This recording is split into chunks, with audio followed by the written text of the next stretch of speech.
Hello, பெருனாக்கம்பாளையம் police ஸ்டேஷன்ல இருந்து பேசுறோம். ஸ்கூட்டி ஜஸ்ட் வச்சிருக்கீங்களா? ஆமாங்க. ஃபோர்ஸ் போனீங்களா வண்டியில? ஆமாங்க. எங்க ஏட்டே அதை நிறுத்தியா? போனியா இல்லையாமா? ஹலோ, ஆமாங்க அங்கிள். போலீஸ் பேசுற அங்கிள்ன்றமா? ஆமாங்க சார். ஃபோர்ஸ் போகும்போது ஒரு ஃபோர்ஸ்ல அப்படியே போயிருந்தீங்கன்னா எந்த ஹீரோ பிடிக்கும் உங்களுக்கு? அது அமத்தியா விஜய். எவ்வளவு நல்ல விஷயங்கள்லாம் சொல்லி கொடுத்துருக்காரு. ஆமாங்க. என்ன ஆமாங் ஈமாங் ஓமாங்கன்ட்டே இருந்தானே என்னம்மா நீ கொஞ்சமாவது இது மாதிரி பண்ணணும் அது மாதிரி பண்ணணும் இனிமே பண்ண மாட்டேன்னு ஒரு மன்னிப்பாவது கேக்குறியாமா? அம்மா இருக்காங்களா? அம்மா இருக்காங்க. அம்மாட்ட கொடுங்க. அம்மா ஹலோ, வண்டியை நேத்து எடுத்துட்டு போயிட்டு ஃபோர்ஸ் போயிருக்காங்க. 4 பேர் வண்டியில போயிருக்காங்க. சரிங்க. இது கரெக்ட்டுங்களா?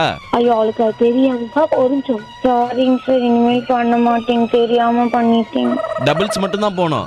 கண்டிப்பாங்க சார். சரி, இப்ப நான் சொல்லி கொடுக்குற பாட்டு அப்படி சொல்லி பாடிட்டே போனோம். வண்டி ஓட்டு நீ பாப்பா, வண்டி ஓட்டு நீ பாப்பா, ஆனா ஃபோர்ஸ் மட்டும் போகாத பாப்பா, ஆனா ஃபோர்ஸ் மட்டும் போகாத பாப்பா, தஞ்சாவூர் ஜில்லாக்காரி, தஞ்சாவூர் ஜில்லாக்காரி, ஃபோர்ஸ் போனதுக்கு ரொம்ப சாரி. ஃபோர்ஸ் போனதுக்கு ரொம்ப சாரி. நானும் ரொம்ப சாரி சொல்லிக்கிறேன். உங்க ஃப்ரெண்டு தான் உங்க நம்பர் கொடுத்து உங்ககிட்ட இப்படி பேச சொன்னாங்க. ஆனா என்னதான் இது பிராங்காவே இருந்தாலும் நீங்க பண்ணது தப்பு தானே.